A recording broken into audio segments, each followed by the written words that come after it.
Next point is और eukaryotic cell हम discuss कर रहे हैं। Eukaryotic cell are the cell जिनमें आपको न्यूक्लियस देखने को मिलता है, राइट। यूकैरियोटिक सेल में आपको क्या देखने को मिलता है? न्यूक्लियस देखने को मिलता है ना। एंड आपको यहाँ पे सेल ऑर्गेनल्स न्यूक्लियस देखने को मिलेगा और सेल ऑर्गेनल्स देखने को मिलेंगे। And these cell organelles are enclosed by plasma membrane. Yes, ये प्लाज्मा मेम्ब्रेन से एनक्लोज रहेगा इस तरह से, और उसके अंदर आपको न्यूक्लियस एंड सेल ऑर्गेनल देखने को मिलेंगे जो आपको प्रोकैरियोटिक सेल में देखने को नहीं मिलते, है ना। Now organism that have eukaryotic cell include protozoa, algae, slime mold, fungus, plants and animals. अब इन सभी ऑर्गेनिज्म का नाम आपको याद कर लेना है क्योंकि इन सब में मिलता है यूकैरियोटिक सेल। तो अगर कभी और इनका नाम दे के पूछा जाए कि इसमें प्रोकैरियोटिक सेल मिलेगा, यूकैरियोटिक सेल मिलेगा, तो आपको पता रहना चाहिए कि जो बैक्टीरिया है उसमें आपका प्रोकैरियोटिक सेल है वो, बाकी बच गए जितने algae, slime moulds, fungus, plant, animals, सब में कैसा होगा? सबके अंदर क्या होगा? यूकैरियोटिक सेल होगा। क्या होगा? यूकैरियोटिक सेल होगा। ये इतना आपको याद रख लेना है। Yes, okay. उसके बाद eukaryotic cell are the large and more complex than the prokaryotic cell. जो यूकैरियोटिक सेल रहते हैं वो लार्ज रहते हैं और ज्यादा कॉम्प्लेक्स रहते हैं प्रोकैरियोटिक सेल के कंपैरिजन में। अब कॉम्प्लेक्स तो होंगे ही क्योंकि इनके अंदर इतने सारे सेल ऑर्गेनल्स हैं, है ना। क्योंकि देखो प्रोकैरियोटिक सेल है जो, उसमें तो कोई सेल ऑर्गेनल होता नहीं, लेकिन इनके अंदर तो बहुत सारे सेल ऑर्गेनल्स हैं। तो ये क्या रहेंगे? ये कॉम्प्लेक्स रहेंगे, यूकैरियोटिक सेल से ज्यादा कॉम्प्लेक्स रहेंगे prokaryotic cell. And these cells are about 15 times wider than the typical prokaryotes and they can be as much as 1000 times greater in volume. So इतने ज्यादा इनका साइज डिफरेंस रहता है prokaryotic cells का and eukaryotic cells का।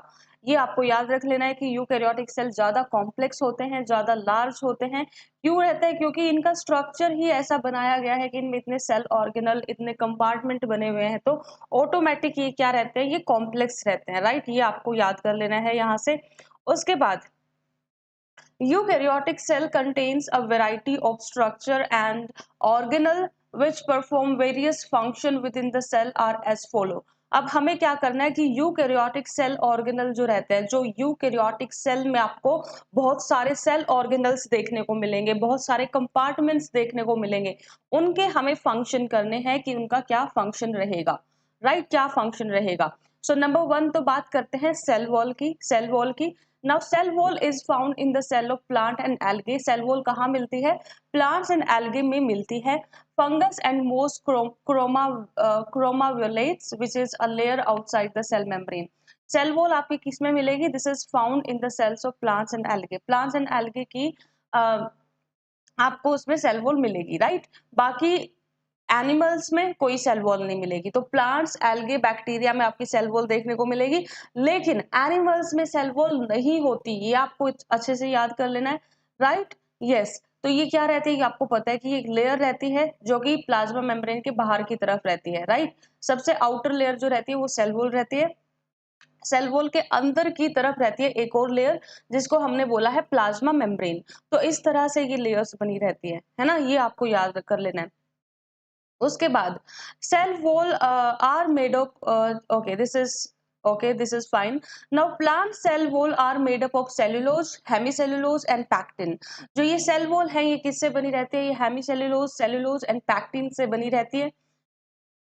ये आपको याद कर लेना है। तो जो प्लांट की सेल वॉल होगी वो सेलुलोज, हेमिसेलुलोज एंड पैक्टिन से बनी रहेगी। और जो फंगस की सेल वॉल होगी, किसकी? फंगस की सेल वॉल जो होगी वो काइटिन से बनी होगी। किससे बनी होगी? काइटिन से। ये क्वेश्चन भी पूछा जाता है, ऐसे ऐसे क्वेश्चंस भी वो आपसे पूछ लेते हैं कि जो प्लांट की सेल वॉल है वो उसका जो मेन कॉम्पोनेंट है वो क्या रहता है। तो आपको याद रखना है सेलुलोज एंड हेमिसेलुलोज। और फंगस की सेल वॉल का मेन कॉम्पोनेंट क्या रहता है? आपको याद रखना है कि काइटिन रहता है। और एनिमल में तो सेल वॉल होते ही नहीं, right. Animal do not have the cell wall. Animals में सेल वॉल नहीं होती। उसके बाद बात करते हैं प्लाज्मा मेम्ब्रेन की एंड सेल मेम्ब्रेन की। जो प्लाज्मा मेम्ब्रेन है वो क्या है? बायोलॉजिकल मेम्ब्रेन है। इसको बायोलॉजिकल मेम्ब्रेन भी बोला जाता है। ये सेपरेट करती है सेल के इंटीरियर को आउटसाइड एनवायरनमेंट से। जो बाहर का एनवायरनमेंट है उससे ये सेपरेट करेगी सेल के अंदर के एनवायरनमेंट को। which protect the cell from its environment consisting of lipid layer with embedded protein। अगर पूछा जाए कि हमारी जो प्लाज्मा मेम्ब्रेन है वो किससे बनी रहती है, तो आपको बताना है कि वो लिपिड बाई लेयर से बनी रहती है, राइट। फोस्फोलिपिड हमें देखने को मिलता है। तो ऐसे दो लेयर लिपिड्स की होंगी और उनके बीच में क्या मिलेगा आपको, उनके बीच में प्रोटीन एम्बेडेड मिलेंगे, है ना, उन पे प्रोटीन एम्बेडेड मिलेंगे कुछ इस तरह से, है ना। हम्म, कुछ इस तरह से इस पे आपको प्रोटीन्स देखने को मिलेंगे। तो ये दो आपकी जो लेयर दिख रही है ये लिपिड से बनी लेयर है। और इस कौन सा लिपिड, फोस्फोलिपिड, कौन सा लिपिड है यहाँ पे आपका कौन सा है, फोस्फोलिपिड है। तो ये फोस्फोलिपिड से बनी रहती है, ये लेयर है जो हमारी जो प्लाज्मा मेम्ब्रेन है वो फोस्फोलिपिड से बनी हुई है, ये आपको याद रखना है। फोस्फोलिपिड के अलावा और क्या है, इसके अलावा और इसमें प्रोटीन एम्बेडेड रहता है, राइट, प्रोटीन रहेगा। तो फोस्फोलिपिड से हमारी प्लाज्मा मेम्ब्रेन बनी है, ये आपको इसकी कंपोजिशन याद कर लेनी है, वेरी वेरी इंपॉर्टेंट। बहुत बार पूछ लेते हैं कंपोजिशन से भी क्वेश्चन, तो आपको कंपोजिशन याद कर लेनी है, राइट, यस। उसके बाद एक और क्वेश्चन यहाँ से जो पूछा जाता है वो ये है कि जो सेल वॉल मेम्ब्रेन रहती है, राइट, तो the cell membrane is a semi permeable, right. जो यहाँ पे सेल मेम्ब्रेन रहेगी, जो हम प्लाज्मा मेम्ब्रेन की बात कर रहे हैं, वो कैसी रहेगी, वो सेमी परमिएबल रहेगी। कैसी रहेगी, सेमी परमिएबल रहेगी, यस, राइट। सेमी परमिएबल रहेगी, आप ये कह लो सिलेक्टिवली परमिएबल रहेगी, है ना। जो सेमी परमिएबल या फिर सेलेक्टिवली परमिएबल रहेगी, है ना, and which consist the movement of ion and organic molecules.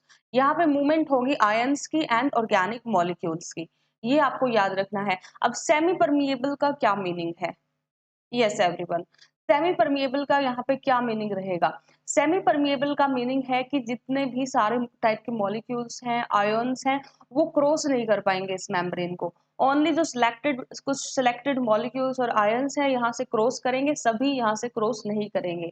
तो ये आपको याद रख लेना है कि इसका क्या मीनिंग रहता है। तो यहाँ पे सिलेक्टिवली परमिएबल मेम्ब्रेन का मतलब है कि कुछ ही आयंस या ऑर्गेनिक मॉलिक्यूल्स इसको क्रॉस कर पाएंगे, सब के सब इसको क्रॉस नहीं कर पाएंगे, है ना, इसलिए इसको बोला गया है सेमी परमिएबल मेम्ब्रेन। उसके बाद बात करते हैं एंडोप्लाज्मिक रेटिकुलम की, ईआर की बात करते हैं। सो एंडोप्लाज्मिक रेटिकुलम और ER, this is a cellular organelle, right. ये एक सेल्यूलर ऑर्गेनल रहती है, अगेन जैसे कि बाकी के सेल ऑर्गेनल रहते हैं, न्यूक्लियस जैसे हमने देखा था। तो जो एंडोप्लाज्मिक रेटिकुलम है वो भी उसकी तरह एक सेल ऑर्गेनल है। It is the transport network for molecule going to specific places, right. अब यहाँ पे ये एक मेम्ब्रेन का नेटवर्क बना लेती है, किस तरह से, इस तरह से ये मेम्ब्रेन का नेटवर्क बना लेती है, राइट, यस। इस तरह से आपको ईआर का नेटवर्क देखने को मिलता है सेल में, राइट, यस। और यहाँ पे ये ट्रांसपोर्ट करती है बहुत सारे जो अंदर हमारे सेल के मॉलिक्यूल्स रहेंगे, तो इस प्लाज्मा मेम्ब्रेन के नेटवर्क के थ्रू वो ट्रांसपोर्ट होते रहते हैं।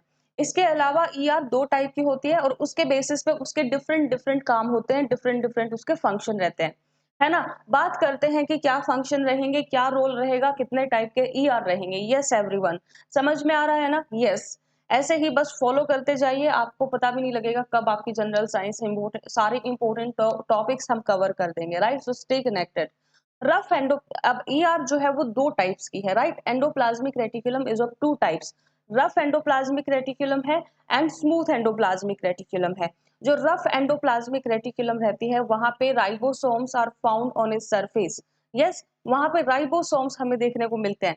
जैसे ये नॉर्मल हमने मेम्ब्रेन का नेटवर्क बनाया, अगर इस पे मैं अब यहाँ पे राइबोसोम्स भी लगा दूं इस तरह से, तो अब ये देखो रफ दिख रही है ना, ये पहले तो क्लीन दिख रही थी, बिल्कुल स्मूथ दिख रही थी, बट अब यहाँ पे हमने लगा दिए ये डॉट्स, और ये डॉट क्या है, ये डॉट है राइबोसोम्स, राइट, क्या है ये, राइबोसोम्स है। और अब पूछोगे कि राइबोसोम्स क्या होते हैं, तो राइबोसोम्स भी एक सेल ऑर्गेनल होती है, जैसे एक छोटा सा कंपार्टमेंट टाइप बना होता है। अगर उसको आप ईआर पे लगा दोगे तो वो रफ एंडोप्लाज्मिक रेटिकुलम हो जाएगी, वो अब स्मूथ एंडोप्लाज्मिक रेटिकुलम नहीं रहेगी। किसमें किसमें चेंज हो जाएगी, रफ एंडोप्लाज्मिक रेटिकुलम में चेंज हो जाएगी, यस, रफ एंडोप्लाज्मिक रेटिकुलम में चेंज हो जाएगी, yes, right. And they are found on its surface which give its a rough appearance. अब यहाँ पे अगर राइबोसोम होंगे तो ये इसकी जो अपीयरेंस है वो रफ अपीयरेंस हो जाएगी, इसलिए इसको बोला गया है रफ एंडोप्लाज्मिक रेटिकुलम। अब आपको जो पेपर के लिए याद रखना है वो यही याद रखना है कि जो रफ एंडोप्लाज्मिक रेटिकुलम है, ऐसा क्यों है कि वो हम उसको रफ बोलते हैं, क्योंकि उस पे राइबोसोम्स रहते हैं, इसलिए उसको रफ एंडोप्लाज्मिक रेटिकुलम बोलते हैं। दूसरा, राइबोसोम जहां भी आता है ना, उसका काम ही होता है सिर्फ प्रोटीन सिंथेसिस करना, राइट। प्रोटीन की प्रोडक्शन करवाएगा, प्रोटीन बनवाएगा, है ना। तो चाहे वो कहीं भी मिले आपको, सारी जगह उसका सेम ही काम है, प्रोटीन की प्रोडक्शन कराना, प्रोटीन की सिंथेसिस करवाना। इसलिए इसको प्रोटीन फैक्ट्री भी बोला जाता है ना। जो राइबोसोम है उसको प्रोटीन फैक्ट्री भी बोला जाता है सेल की। तो अब यहाँ पे अगर ये रफ एंडोप्लाज्मिक रेटिकुलम पे आपको देखने को मिल रहा है, यहाँ भी ये सेम फंक्शन करेगा, वही डिट्टो सेम फंक्शन ये यहाँ पे भी करेगा, प्रोटीन की सिंथेसिस करवाएगा। क्या करवाएगा? प्रोटीन की सिंथेसिस करवाएगा, फंक्शन सेम रहेगा, है ना।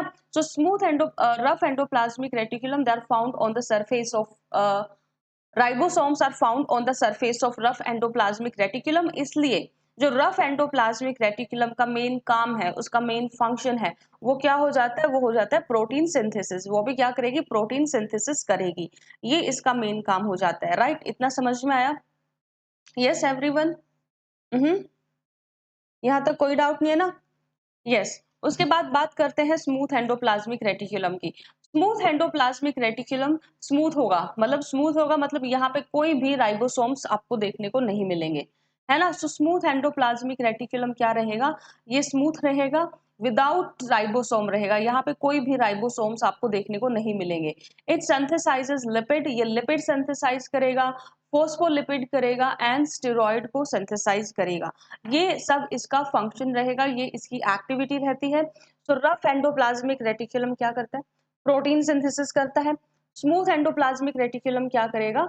Yes, smooth endoplasmic reticulum lipid, phospholipid and steroid की सिंथेसिस करेगा। Similar to the ER, ER के सिमिलर बिल्कुल यहाँ पे सार्कोप्लाज्मिक रेटिकुलम आपको देखने को मिलता है हमारे मसल सेल में। अब ये नाम दे दिया है कि ये सार्कोप्लाज्मिक रेटिकुलम होगा, बट ये है क्या? है ये एंडोप्लाज्मिक रेटिकुलम ही, है ना। नाम सिर्फ दे के रख दिया है कि सार्कोप्लाज्मिक रेटिकुलम है, बट ये है क्या? ये है एंडोप्लाज्मिक रेटिकुलम ही, है ना। और कौन सा एंडोप्लाज्मिक रेटिकुलम है? स्मूथ एंडोप्लाज्मिक रेटिकुलम है। सो स्मूथ एंडोप्लाज्मिक रेटिकुलम जो रहेगा, जो SCR रहेगा, उस पे कोई लिपिड, उस पे कोई प्रोटीन नहीं बनेगा, क्योंकि उस पे कोई राइबोसोम नहीं है। तो जो उसका मेन फंक्शन रहता है, मेन काम रहता है, वो लिपिड को सिंथेसाइज करता है, फोस्फोलिपिड को सिंथेसाइज करता है एंड स्टेरॉइड को सिंथेसाइज करता है, ये इसका मेन काम रहता है।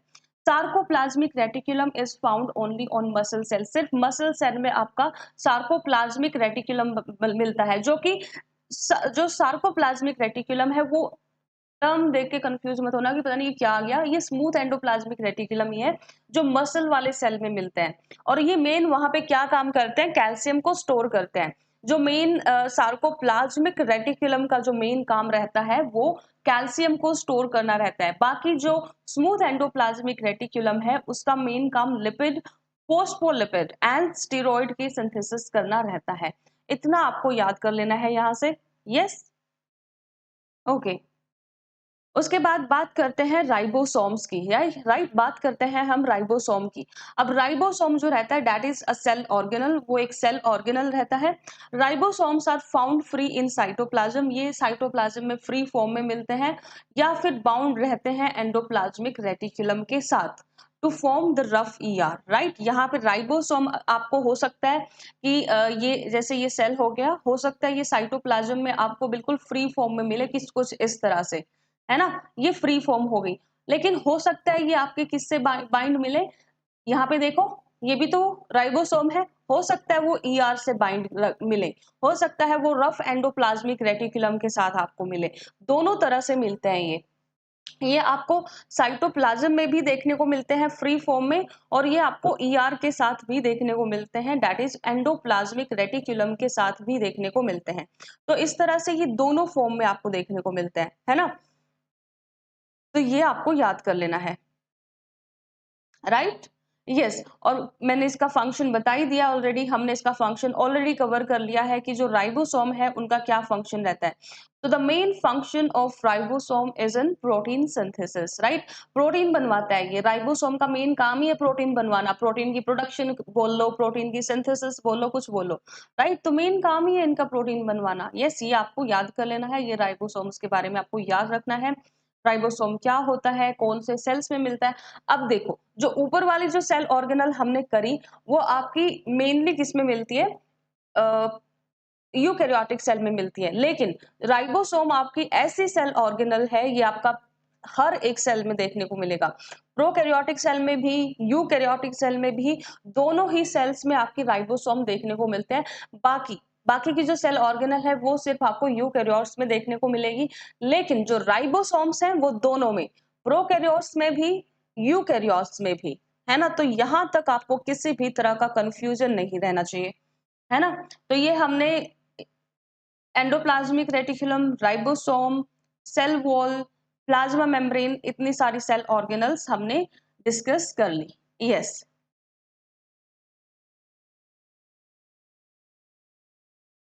नेक्स्ट बात करते हैं माइटोकॉन्ड्रिया की। यस, बात करते हैं माइटोकॉन्ड्रिया की। और सेल ऑर्गेनल से आपसे क्वेश्चन पूछा जाता है, या तो स्पेसिफिक किसी सेल ऑर्गेनल का आपको कोई सेंटेंस दे देंगे और पूछेंगे कि कौन सी सेल ऑर्गेनल है, आइडेंटिफाई करो, या तो कुछ फंक्शन पूछ लेंगे, कुछ भी पूछ सकते हैं, है ना। तो इम्पोर्टेंट है ये। कितना 10 से 15 स्लाइड का टॉपिक है ना, याद कर लो, क्या पता क्वेश्चन आए तो अटेम्प्ट करके आ जाओ आप, है ना।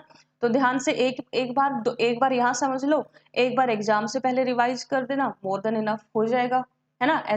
उसके बाद आपसे ऐसा नहीं है कि क्वेश्चन होगा नहीं, इसके बाद भी आपने एक बार यहाँ पढ़ लिया, एक बार आपने इसको रिवाइज कर दिया पेपर से पहले, आराम से क्वेश्चन आपका अटेम्प्ट हो जाएगा, है ना। ऐसी कोई स्ट्रेस वाली बात यहाँ पे नहीं है, बहुत सिंपल है ये।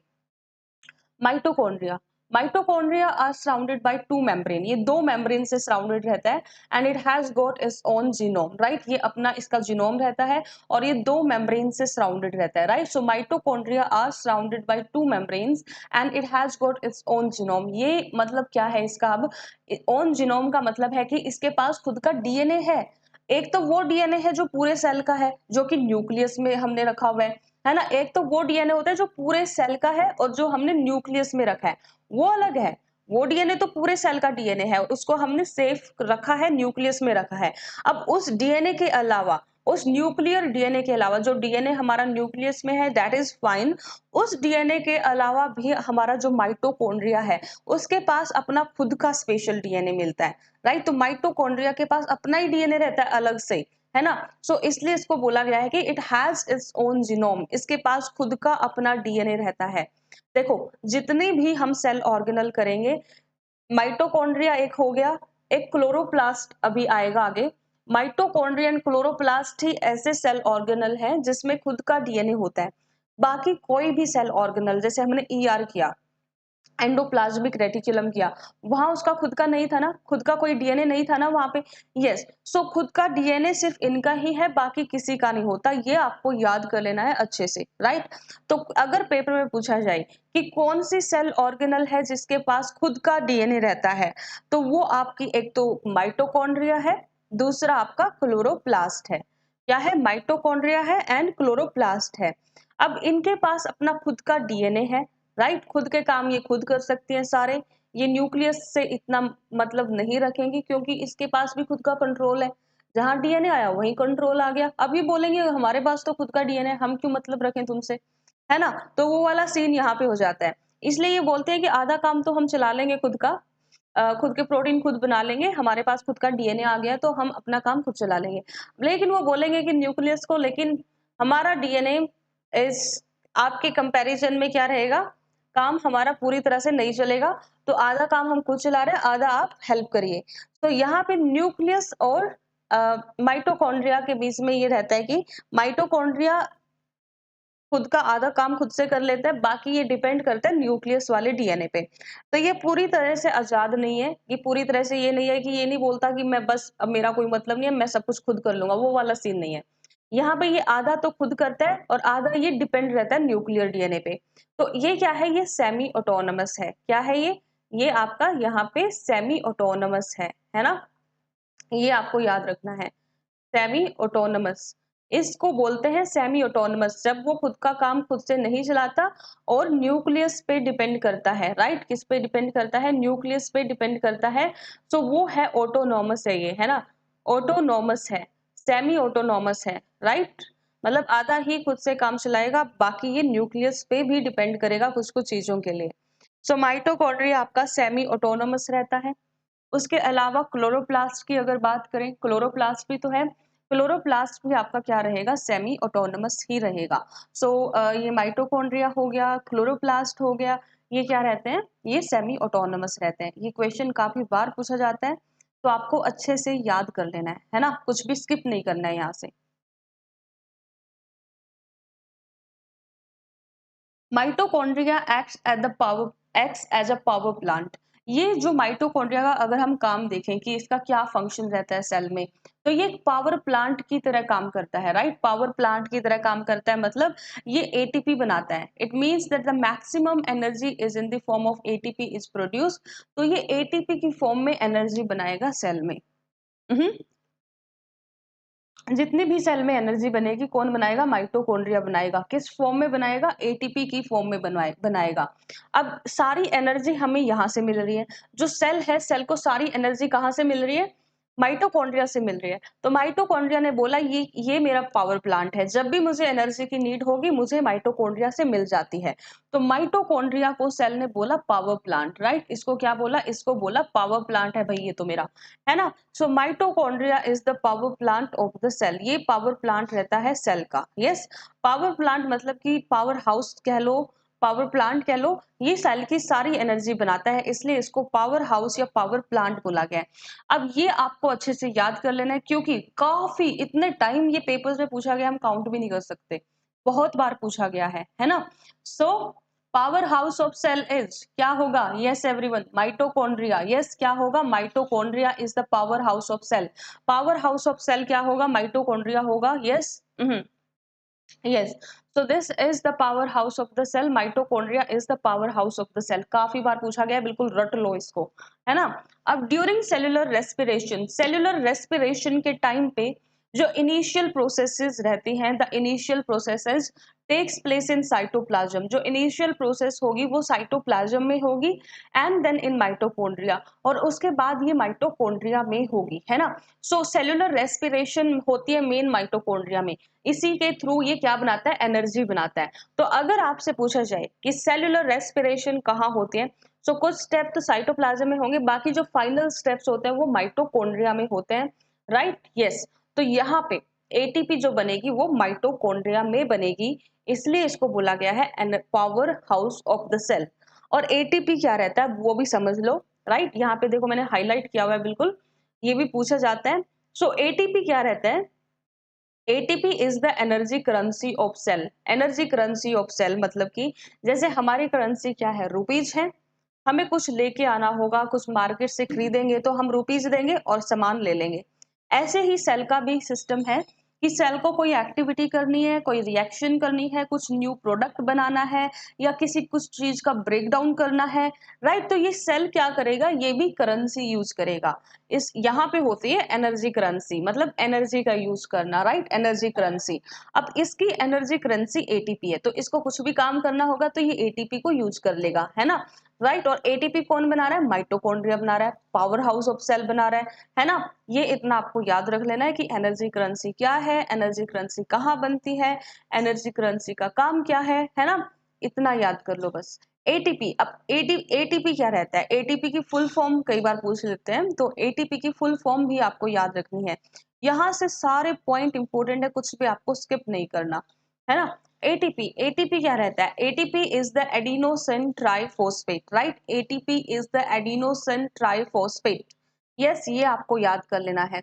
Now through respiration and to regulate cellular metabolism, during cellular respiration most ATP is formed in Krebs cycle, citric acid cycle. अब ये रेस्पिरेशन की एक प्रोसेस है क्रैब साइकिल, जिसमें ज्यादा से ज्यादा एटीपी हमें देखने को मिलते हैं, यहाँ पे एटीपी बनेंगे, राइट। फर्दर माइटोकॉन्ड्रिया में तो हमने देखा ही कि वहां तो एटीपी बनने ही बनने हैं, है ना, that is the power house of cell. Okay, इतना समझ में आया, माइटोकॉन्ड्रिया समझ में आया। कुछ इंपॉर्टेंट पॉइंट्स है जो आपको यहाँ पे याद रखने हैं, रिवीजन के टाइम पे भी जो आपको रिवाइज करने को मैंने हाईलाइट कर दिए, तो ये पॉइंट्स आप रिवाइज कर लेना। यहीं से काफी जो एग्जाम है आपके, यहीं से आपका मोस्ट ऑफ द टाइम जो क्वेश्चंस यहाँ से पूछे जाते हैं माइटोकॉन्ड्रिया में। इसके बाद बात करते हैं गोल्जी बॉडी की, right, that is the next cell organelle. Right, next cell organelle क्या रहेगी हमारे पास, गोल्जी बॉडी रहेगी। अब Golgi body is also known as the Golgi complex. इसको हम गोल्जी कॉम्प्लेक्स भी बोलते हैं, या आप कह लो गोल्जी अपैरेटस, कुछ भी बोल लो इसको, है ना। So Golgi body is also known as Golgi complex और the Golgi apparatus. It was identified in 1897 by Camillo Golgi, right. 1897 में ये कैमिलियो गोल्जी ने आइडेंटिफाई किया था गोल्जी बॉडी को, ये याद रख लेना है आपने। यस, 1897 में कैमिलियो गोल्जी ने आप ये आइडेंटिफाई किया था, तो उनके नाम पे ही इसका नाम रख दिया गया, इसको गोल्जी बॉडी हम बोलने लगे। यस, अब जो गोल्जी कॉम्प्लेक्स है, this is responsible for manufacturing, warehousing and shipping. ये तो आपने टर्म सुनी होगी ना, मैन्युफैक्चर करना, वेयर हाउस करना, स्टोर करना, और फिर इनको शिप करना एक जगह से दूसरी जगह पे। यस, तो यही काम रहता है हमारे गोल्जी बॉडी का सेल में, है ना। ये क्या करता है, ये मॉलिक्यूल्स बनेंगे, जो नए मॉलिक्यूल्स बनेंगे उनको क्या करेगा, स्टोर करेगा, वेयर हाउसिंग करेगा उनकी, उनको बनाएगा, मैन्युफैक्चरिंग करेगा, कुछ कुछ उनमें चेंजेस करेगा। उसके बाद इनको क्या करेगा, ट्रांसपोर्ट करेगा, इनको शिप कर देगा जहां भी उनको भेजना होगा उनकी फाइनल डेस्टिनेशन पे। तो ये आपका काम रहता है गोल्जी बॉडी का। मान लो प्रोटीन बना, है ना, ईआर पे प्रोटीन बन गया, रफ एंडोप्लाज्मिक रेटिकुलम ने प्रोटीन बनाया, स्मूथ एंडोप्लाज्मिक रेटिकुलम ने लिपिड बनाया। अब जो ये प्रोटीन लिपिड है, ये हमारे पूरे सेल को चाहिए, डिफरेंट डिफरेंट जो सेल की लोकेशंस है, हमें सारी लोकेशंस पे इनको भेजना है। तो जो ये गोल्जी बॉडी है, वहां पे मेन पहले हमारा प्रोटीन जाएगा, उसमें कुछ कुछ मॉडिफिकेशन करेगा ये, जिसको हमने बोल दिया है मैन्युफैक्चरिंग करेगा। उसके बाद वेयर हाउसिंग करेगा, एंड फिर इसको शिप कर देगा उनकी लोकेशन पे जहां इनकी नीड होगी, है ना। तो इस तरह से हमारा पूरा सेल काम करता है, ये बिल्कुल एक पूरा सिस्टम है, सिस्टमैटिक सब यहाँ पे काम चलता है, राइट। ऐसे कुछ भी रैंडम नहीं है, बहुत सिस्टमैटिक हमारा जो सेल है वो काम करता है ना। Yes, so Golgi complex is responsible, ये आपको फंक्शन याद कर लेना है, राइट। अब कौन से प्रोडक्ट है जिनकी मैन्युफैक्चरिंग करेगा, जिनकी शिपिंग करेगा, जिनकी वेयर हाउसिंग करेगा, तो जैसा कि मैंने आपको बताया, प्रोटीन्स एंड लिपिड्स जो कि ईआर से बन के आएंगे, है ना। यस, जो गोल्जी बॉडी है वो मेनली वो भी मेम्ब्रेन के कनेक्शन से ही बना रहता है, और यहाँ पे उस मेम्ब्रेन का जो नेटवर्क बना होता है वो है सिस्टर्ने, राइट। क्या बोला जाता है उसको, उसको बोला जाता है सिस्टर्ने। तो इस तरह से ये कुछ बना रहता है, देखो इस तरह से बहुत सारी ऐसे मेम्ब्रेन्स ऐसे बनी रहती है, राइट। देखो इस तरह से बना रहता है, इसको बोला जाता है सिस्टर्ने, राइट। ये है सिस्टर्ने, इस तरह से आपका गोल्जी बॉडी देखने को मिलता है। उसके बाद बात करते हैं लाइसोसोम्स की। Lysosomes are also known as suicidal bag, इनको सुसाइडल बैग ऑफ सेल भी बोला जाता है। यस, ये सुसाइडल बैग होते हैं सेल्स के, and they are the membrane enclosed organelle, ये मेम्ब्रेन एनक्लोज्ड ऑर्गेनल रहते हैं, that contain an array of enzyme. यहाँ पे लाइसोसोम को सुसाइडल बैग बोला गया है, ये बहुत बहुत इंपॉर्टेंट है, भूलना नहीं है। पेपर में डायरेक्ट पूछा जाता है कि सुसाइडल बैग ऑफ सेल किसको बोलते हैं, तो सुसाइडल बैग ऑफ सेल आप लाइसोसोम्स को बोलते हैं, राइट। सुसाइडल बैग ऑफ सेल किसको बोलते हैं, लाइसोसोम को बोलते हैं। These are the membrane enclosed organelle, ये मेम्ब्रेन एनक्लोज्ड ऑर्गेनल कहते हैं। तो ये सिर्फ यूकैरियोट्स में मिलते हैं, प्रोकैरियोट्स में ये भी नहीं मिलते, है ना। ये मेनली इनमें बहुत सारे एंजाइम्स होंगे जो सारी चीजों का ब्रेक डाउन कर देते हैं, जो भी लाइसोसोम में एंटर करेगा उसका ब्रेक डाउन हो जाएगा, क्योंकि वहां पे बहुत सारे ऐसे एंजाइम्स हैं जो चीजों को तोड़ते फोड़ते रहते हैं, उनका ब्रेक डाउन करवाते रहते हैं, है ना। तो अब जो मर्जी इसके लाइसोसोम के अंदर जाए उसका ब्रेक डाउन करवा दिया जाएगा, है ना। So this is like breaking down all the types of biological polymer. Protein हो गया, न्यूक्लिक एसिड हो गया, कार्बोहाइड्रेट हो गया, लिपिड्स हो गया, सबका क्या करवा देते हैं, ब्रेक डाउन करवा देते हैं। It functions on the digestive system of the cell, serving both to degrade material taken up from outside the cell and to digest absolute component of the cell itself. तो ये digestion बोलते हैं, जब ये चीजों का ब्रेक डाउन करते हैं ना, उसको इन्होंने डाइजेशन बोल दिया। तो हो सकता है कुछ बाहर का कुछ पैथोजन हो या बाहर का कोई मॉलिक्यूल एंटर कर जाए सेल में, तो ये उसको खत्म कर देंगे, उसको डाइजेस्ट करेंगे, उसको ब्रेक डाउन कर देंगे। फिर हो सकता है कि कोई सेल की मशीनरी है जो पहले अभी कोई सेल की ऑर्गेनल है जो पहले सही काम करती थी अब नहीं कर रही है या फिर बहुत ओल्ड हो गई है, तो उनको भी इसमें भेज दिया जाता है और ये उनको ब्रेक डाउन कर देता है। तो इस तरह से हमारा सेल काम करता है। कैसे करता है, यहाँ पे बहुत सारे हाइड्रोलाइजिंग एंजाइम्स रहेंगे जो उसको ब्रेक कर देंगे, डाइजेस्ट कर देंगे। अब lysosome also take part in killing the virus. Lysosome virus को भी किल करता है। यस, ये वायरस को भी किल करेगा, बैक्टीरिया को भी किल करेगा। जैसे ही वायरस बैक्टीरिया सेल में आएंगे, लाइसोसोम इनको डाइजेस्ट करके इनको किल कर देगा, है ना। Yes, the hydrolysing enzyme act in acidic medium. अब जो यहाँ पे लाइसोसोम में जो एंजाइम्स होंगे उनको कैसा मीडियम चाहिए उनके एक्शन के लिए, उनको एसिडिक मीडियम चाहिए, तभी वो काम करेंगे, तभी वो ये सब चीजों का ब्रेक डाउन करेंगे। तो एसिडिक कंडीशन चाहिए इनको, मतलब पीएच 7 से नीचे चाहिए, एसिडिक पीएच चाहिए, तभी ये अपना काम करते हैं, तभी ये मॉलिक्यूल्स का ब्रेक डाउन करते हैं। तो ये आपको याद रख लेना है, यहाँ पे आपको कोई भी कंफ्यूजन नहीं रहनी चाहिए, right? Yes, after the rupturing of membrane of lysosome, enzyme came out, yes, which hydrolyze all the component of cell wall by the process of hydrolysis. सेंट ये कोई इंपॉर्टेंट नहीं है, आप स्किप कर सकते हो ये पॉइंट।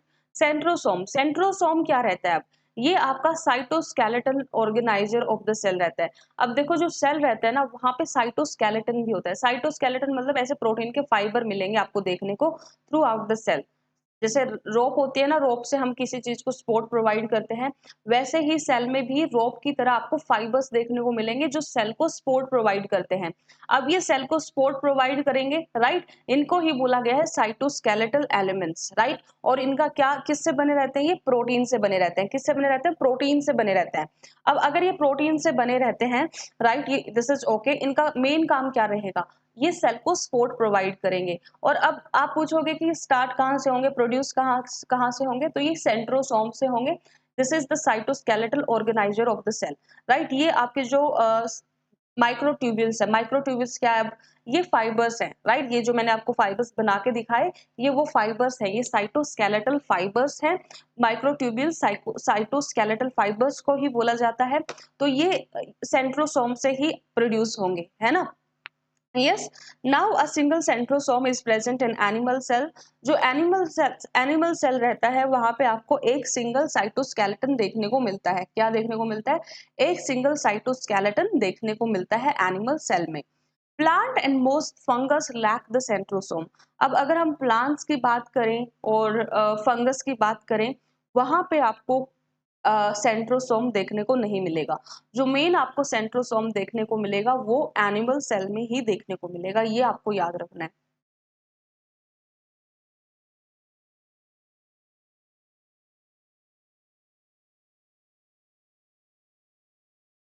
इसके बाद बात करते हैं वैक्यूल्स की। वैक्यूल क्या करते हैं, they sequester the waste product and in plant cell they store the water. Yes, vacuole का काम क्या रहता है, ये स्टोर करते हैं, राइट। वैक्यूल का क्या काम रहता है मेन, ये वैक्यूल्स मेनली क्या करेंगे, ये स्टोर करेंगे। क्या स्टोर करेंगे, यस, वैक्यूल आपके जो प्लांट सेल के अंदर वाटर को स्टोर करते हैं, ये आपको याद रखना है। मेनली आपको वैक्यूल प्लांट सेल में ही देखने को मिलते हैं, एनिमल सेल में आपको वैक्यूल्स देखने को नहीं मिलते, या देखने को मिलते हैं तो बहुत स्मॉल वैक्यूल्स देखने को मिलते हैं। कुछ साइंटिस्ट का तो मानना है कि एनिमल सेल में वैक्यूल्स होते ही नहीं। जो वैक्यूल्स होते हैं वो प्लांट सेल में मेनली देखने को मिलते हैं, और बहुत बड़े वैक्यूल्स देखने को मिलते हैं यहाँ पे। प्लांट सेल में आपको बिल्कुल अलग से बहुत बहुत लार्ज साइज वैक्यूल्स देखने को मिलते हैं। मान लो ये प्लांट सेल हो गया, तो यहाँ पे बहुत बड़ा वैक्यूल आपको सेंटर में देखने को मिलेगा इस तरह से, है ना। और वैक्यूल जो होते हैं प्लांट सेल के एंड फंगल सेल के, वो काफी लार्ज रहते हैं, ये आपको याद रखना है ना, राइट।